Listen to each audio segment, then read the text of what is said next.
असगर खान ये कौन सा लॉस होगा भाई? शरीयत की बात कहां से बीच में घुसाई जा रही है जब यूसीसी में यह कहा जा रहा कि भाई ये किसी धर्म के खिलाफ नहीं है, तो धर्म की बात बीच में क्यों? नहीं, बात तो आपकी सही है, ना कोई धर्म की है, और जहां धर्म की बात है सबके धर्म है, और हमारा कॉन्स्टिट्यूशन है, इस मुल्क का कॉन्स्टिट्यूशन है जिसने कहा है कि भाई सब धर्मों को इजाजत है और पूरी पूरी लिबर्टी है कि वो अपने अपने धर्म को माने, अपने अपने धर्म पे बात करें। तो आर्टिकल 25, 26, 27, 28, 29, 30 अगर हम पढ़ ले तो फिर हमें बहुत ज्यादा डिस्कशन की जरूरत भी नहीं पड़ेगी। और अगर इस कदम को उठाएंगे तो इससे पहले पार्लियामेंट में आप ही की सरकार है, हमारी और आपकी और इस मुल्क की सरकार है, जो वो चाहेंगे उसको करा सकते हैं, पहले उसे अमेंड करना पड़ेगा। लेकिन एक बड़ा सवाल ये है भाई सामने कि 75 साल हो गए इस मुल्क की आजादी को, हम आजादी से पहले की सारी चीजें छोड़ देते हैं। हम उससे पहले चूंकि अंग्रेजों की बात नहीं करें, मुगल की बात नहीं करें, किसी की बात नहीं करते, हम अपने मुल्क और उसकी आजादी की बात करते हैं। तो अगर हम उस वक्त को सिर्फ उठा के देख लें तो मुझे लगता नहीं कि इसमें परेशानी क्या है। जो एग्जिस्टिंग लॉ है उससे किसको और क्या परेशानी है। आपने एक बात रखी कि भाई सुनिए असगर जी, एक नेशन, मैं आप ही के पास हूं, आपको कुछ बातें मैं पॉइंट आउट करूंगा, अश्विनी उपाध्याय आपको बेहतर समझाएंगे। लेकिन आपने अभी शुरुआत में, मुझे उम्मीद है कि शायद आप शुरू से जुड़े होंगे, जाकिया भारतीय मुस्लिम महिला आंदोलन से जुड़ी हुई हैं, उनकी बातें आपने सुनी? देश की मुस्लिम महिलाएं, आपके कौम की महिलाएं क्या चाहती हैं, आपने सुनी उनकी बात? आप मैं ऐसी आपने एक लाए, मैं 50 आपकी कौम नहीं एक नहीं 50 लगातार पिछले कुछ दिनों से डिबेट चल रही है। आप कौम की बात कर रहे हैं, हम मुल्क की बात कर रहे हैं। मैं कौम की बात नहीं कर रहा हूं, कौम की बात यहाँ पर वकार भट्टी लेकर आए, कौम की बात आप लेकर आए, हम कौम की बात ही नहीं कर रहे हैं। 50 महिलाओं के आपको नाम दे दूं आपकी कौम की, आप अपनी कौम बताइए, आपकी कौम क्या है भाई? मैं यहाँ कौम देखने के लिए नहीं बैठा हूँ असगर खान, अपनी कौम, मेरी कौम सुनिए, मेरी कौम सुनेंगे ना? सुनिए मैं बता रहा हूँ मेरी कौम क्या है। अरे सुनिए भाई, सुनिए मेरी कौम, सुनिए असगर खान सुनिए ना, असगर खान सुनिए, असगर खान सुनिए, हाँ सुनिए, हमारी कौम हिंदुस्तानी है, हम हिंदुस्तानी है। आप कहते हैं कौम की बात, ठीक नहीं, मैं यही कह रहा हूँ। अच्छा चलिए, नफरत पैदा होती है, इससे प्यार पैदा नहीं होता। असगर खान सुनिए, असगर खान, हम हमेशा चाहते हैं कि प्यार की बातें। असगर, हमारी कौम हिंदुस्तानी है, हम धर्म को आगे नहीं रखते हैं, पहले देश को आगे रखते हैं। अरे नहीं, चलिए आप बताइए ना, आप पहले मुसलमान है कि पहले हिंदुस्तानी है? हिंदुस्तान इस मुल्क में आप पहले मुसलमान है कि पहले हिंदुस्तानी है? आप एग्जिस्टिंग कानून में, असगर खान आप पहले मुसलमान है कि पहले हिंदुस्तानी है? मैं पहले मुसलमान हूँ, मैं पहले मुसलमान हूँ। हो गई बात? मैं आप ये बात ना करें। तो आप कहिए आपकी कौम, आपकी कौम, नहीं सुनिए सर, अब पता चल गया, देश को पता चल गया। अश्विनी उपाध्याय जी, अब रुक जाइए सर, रुक जाइए। अश्विनी उपाध्याय जी को इनके साथ रखिए स्क्रीन पर, अब रुक जाइए सर, असगर खान जी रुक जाइए। अश्विनी उपाध्याय जी, दो बातें बहुत क्लियर हो गई। असगर खान जी मेरी कौम पूछ रहे थे, मैंने अपनी कौम हिंदुस्तानी बताया। मैंने इनसे पूछा कि ये पहले मुसलमान है कि पहले हिंदुस्तानी है, इन्होंने अपनी कौम भी बता दी। तो कौम वाली बात तो बहुत क्लियर हो गई। और जरा इन्हें आर्टिकल 44 पढ़ाइए, आर्टिकल 44 पढ़ाइए, अश्विनी उपाध्याय जी क्या कहता है, सुनिए असगर खान इनको। नहीं समझेंगे इस बात को। देखिए, मैं आपसे रिक्वेस्ट करूंगा, मुझे 2-3 मिनट थोड़ा बीच में टोकिएगा मत। ये भारत का संविधान है, और ये चूंकि भारत का संविधान है इसलिए भारतीय संस्कृति के अनुसार ही चलेगा, अरब की संस्कृति या अमेरिका की संस्कृति के अनुसार नहीं चलेगा। तो भारत की संस्कृति क्या है? नारी तू नारायणी और वसुधैव कुटुंबकम और सर्वपंथ संभाव।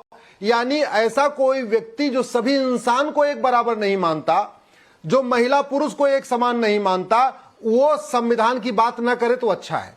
ऐसा कोई रिलीजन जो भारतीय परंपरा को नहीं मानता, संविधान जो इक्वलिटी जस्टिस को नहीं मानता, उसको भारत का संविधान कोई मदद नहीं करेगा।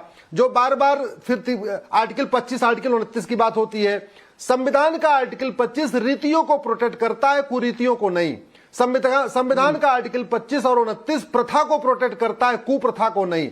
संविधान का आर्टिकल 25-29 धर्म पालन का अधिकार देता है, धर्मांतरण का नहीं। इसलिए सब फालतू बतौलेबाजी है कि हमको संविधान ये देता। अरे आप इंसान को एक समान नहीं मानते, आप मुस्लिम गैर मुस्लिम को एक समान नहीं मानते, आप बेटे बेटी को एक समान नहीं मानते, और फिर लोकतंत्र की दुहाई देते और संविधान की बात करते हो। संविधान दो शब्दों से मिलकर बना है, संविधान।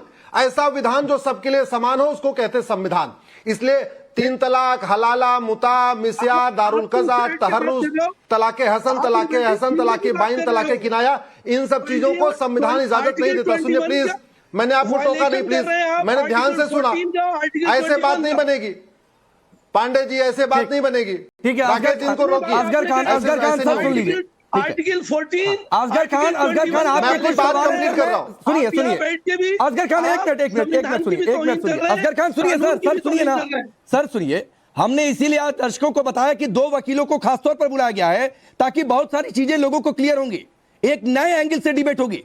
तो आप अश्विनी उपाध्याय को सुनिए, फिर मैं आपके पास आऊंगा, आपकी जो बात होगी आप कह दीजिएगा, लेकिन इंटरप्ट ना करिए सर। अश्विनी उपाध्याय अपनी बात पूरी करिए, और जरा ये तमाम आर्टिकल की बात कर रहे हैं तो इन्हें आर्टिकल 44 भी जरा समझाइएगा पहले, फिर असगर मैं आपके पास आता हूं, और फिर लोकेश भाई आपके पास आऊंगा। देखिए आर्टिकल 14 कहता है equality before law, equal protection of law, और आर्टिकल 44 कहता है स्टेट शैल, स्टेट में नहीं, स्टेट विल नहीं, स्टेट शैल। ये स्टेट की ड्यूटी है कि वो कॉमन सिविल कोड लागू करे। और उसके पहले आर्टिकल 37 एक बार और कह दिया, directive principles are nevertheless fundamental. ये आर्टिकल 44 किसी भी कीमत पे फंडामेंटल राइट से कम नहीं है। ये आर्टिकल 44 यानी common civil code basic structure of constitution है, संविधान की आत्मा है। और इसमें रिलीजन का कोई दिक्कत नहीं है राकेश जी। जो 7 फेरे लेते हैं 7 फेरे लेंगे, जो मस्जिद जाते हैं मस्जिद जाएंगे, नमाज वैसे चलती रहेगी, अजान वैसे होती रहेगी, चर्च में प्रेयर वैसे ही होगी, मंदिर में घंटा वैसे ही बजेगा, सिख गुरुद्वारे में वैसे ही जाएंगे। सिर्फ अरे भैया ये कॉमन रिलीजन कोड नहीं है, कायले इसको मिक्स कर रहे हो। ये कॉमन सिविल कोड है। सिविल कोड का मतलब सिविल राइट। अब इससे होगा क्या आपको बताता हूं, 10 चीजें बदलेगी। शादी विवाह की उम्र देश की सभी बहन बेटियों की एक जैसी हो जाएगी। अभी किसी की 9 साल है, किसी की 18 है, अब सबकी 18 हो जाएगी। इसमें रिलीजन कहां से खतरे में आ गया? कॉमन सिविल कोड आएगा, सबको शादी का रजिस्ट्रेशन कराना पड़ेगा, इसमें रिलीजन कहां से आ गया? कॉमन सिविल कोड आएगा, grounds of divorce, procedure of divorce सबका एक जैसा हो जाएगा, सबका बाकायदा मीडिएशन से होगा, उसके बाद कोर्ट से होगा। ये जो आजकल ईमेल पे, व्हाट्सएप पे, कुरियर पे जो इतने सारे 4 तरीके के तलाक चल रहे हैं, ट्रिपल तलाक भले खत्म हो गया, तलाके हसन, तलाके बाइन, तलाके किनाया, ये 4 तरीके के तलाक चल रहे हैं, ये खत्म हो जाएंगे। और जैसे हिंदू जैन बौद्ध सिख कोड के जरिए तलाक होता है, वैसे मुस्लिम बेटियों को भी होगा। कॉमन सिविल कोड आएगा, गुजारा भत्ता सबको मिलेगा। आज की रेट में बाकी सबको गुजारा भत्ता मिलता है, हमारी मुस्लिम बेटियों को केवल मेहर की रकम मिलती है, वो भी 15,000 20,000 रुपए।